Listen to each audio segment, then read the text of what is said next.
ఎలాంటి అనుమతులు లేకపోయినా యథేచ్ఛగా సుదీర్ఘకాలంగా నాగలాపురం మండలం సుబ్బానాయుడు కండ్రిగా రిచ్ నిర్వహిస్తున్నట్లు టీడీపీ జనసేన నాయకులు అడ్డుకున్నారు.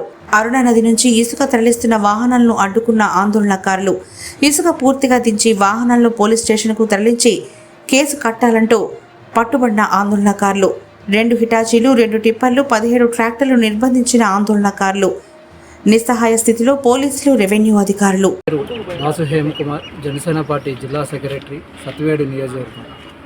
ఇక్కడ చూస్తే నాగలాపురం మండలం పిచ్చాటూరు మండలాలు మధ్యన దాదాపు 11 కిలోమీటర్ల మేర అర్నియార్ నది ప్రవహిస్తుంది. ఇందుకు సంబంధించి జగన్ ప్రభుత్వం రాగానే 2019లోనే అక్రమ రవాణాకి స్టార్ట్ చేశారు. అప్పుడే జనసేన పార్టీ మండల అధ్యక్షులైన మణికంఠయ్య గారు కేసు వేశారు national green tribunal south zone చెన్నైలో. దానికి అనుగుణంగా గ్రీన్ ట్రిబ్యునల్ వారు కూడా ఆర్డర్ ఇచ్చారు, ఇక్కడ ఎలాంటి చర్యలు తీసుకోకూడదు, తీసుకోవడానికి లేదని.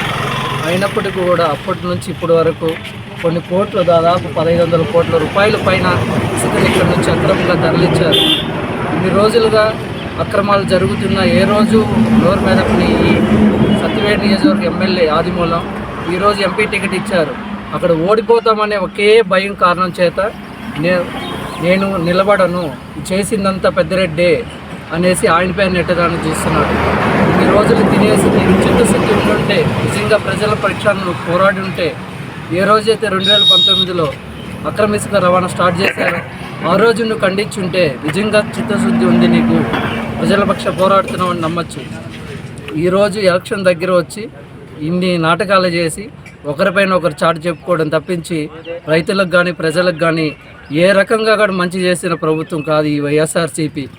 మీరు చూడొచ్చు, మేము ఇక్కడ ధర్నా చేస్తూ ఉంటే కూడా ఇసుక వాళ్ళు తరలిస్తూనే ఉన్నారు తప్పించి ఆపే పరిస్థితులు లేదు. ఎంఆర్ఓ గారికి ఫిర్యాదు చేశాము, ఆ కేసుల కలెక్టర్ గారు కూడా వన్ ఆఫ్ ది రెస్పాండెంట్గా ఉన్నారు, అయినా కూడా ఎలాంటి చర్యలు తీసుకోవడం లేదు. ఎంఆర్ఓ గారికి వీళ్ళు అడిగితే నా దగ్గర రికార్డ్స్ ఉన్నాయి, నాకు సంబంధం లేదు, నేను పట్టించుకోను, నేను ఎలాంటి చర్యలు తీసుకోను, నాకు కలెక్టర్ నుంచి రాజకీయ నాయకుల నుంచి ఒత్తిడి ఉంది అని చెప్తున్నారు. వీఆర్ఓలకు నోటీస్ పంపించాను, కన్సెంట్ వీఆర్ఓలు ఎవరు వాళ్ళు కూడా ఎలాంటి చర్యలు తీసుకోవడం లేదు. దీనిపైన ఈ రోజుతో ఈ అక్రమ రవాణాకి ఫుల్ స్టాప్ పెట్టాలనేసి మేము జనసేన పార్టీ మరియు తెలుగుదేశం పార్టీ ఇక్కడ దీక్ష చేస్తున్నాము.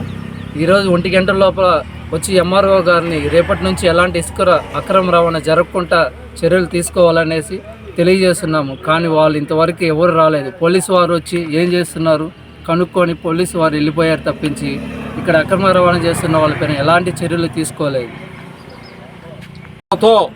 ఈ యొక్క అక్రమ రవాణాని తమిళనాడుకి అక్రమంగా తరలిస్తూ ఉన్నారు. ఈరోజు తెలుగుదేశం పార్టీ జనసేన పార్టీ నాయకులందరూ కూడా కలిసి ఇక్కడ ఈ యొక్క ఇసుక అక్రమ రవాణాని అడ్డుకోవడం జరుగుతుంది. ఈ 5 సంవత్సరాల్లో వందల కోట్ల ప్రజాధనాన్ని ఈ యొక్క వైసీపీ ప్రభుత్వం కొల్లగొట్టింది. సాక్షాత్తు ఈ ఎమ్మెల్యే చెప్తున్నాడు, పెద్దిరెడ్డి కనుసల్లంలోనే జరుగుతుంది ఈ యొక్క ఇసుక దందా అనేసి. మరి దీని గురించి ప్రభుత్వ పెద్దలు ప్రెస్ మీట్ పెట్టి చెప్పాలి, మాకు సంబంధం లేదని. నిజంగా వైసీపీ ప్రభుత్వానికి చిత్తశుద్ధి ఉంటే ఈ యొక్క అక్రమ రవాణాని ఆపాలి. మరి పలుమార్లు మేము ఫిర్యాదులు చేశాం పోలీసులకి, ఎంఆర్ఓకి, కనీసం చీమ కుట్టినట్టు కూడా లేదు ఈ యొక్క అధికారులకి. పోలీసులు వస్తున్నారు, చూస్తున్నారు, వెళ్ళిపోతున్నారు. ఎంఆర్ఓ గారిని అడిగితే మాకు సంబంధం లేదంటున్నారు. కలెక్టర్ గారికి ఫిర్యాదు చేశాం, ఇక్కడ ఎలాంటి చర్యలు తీసుకోలేదు. ఖచ్చితంగా ఈ యొక్క ఇసుక అక్రమ రవాణా ఆపేంత వరకు కూడా జనసేన తెలుగుదేశం పార్టీలు రెండూ కూడా కలిసి పోరాడతామనేసి మీడియా వారికి తెలియజేస్తున్నాము.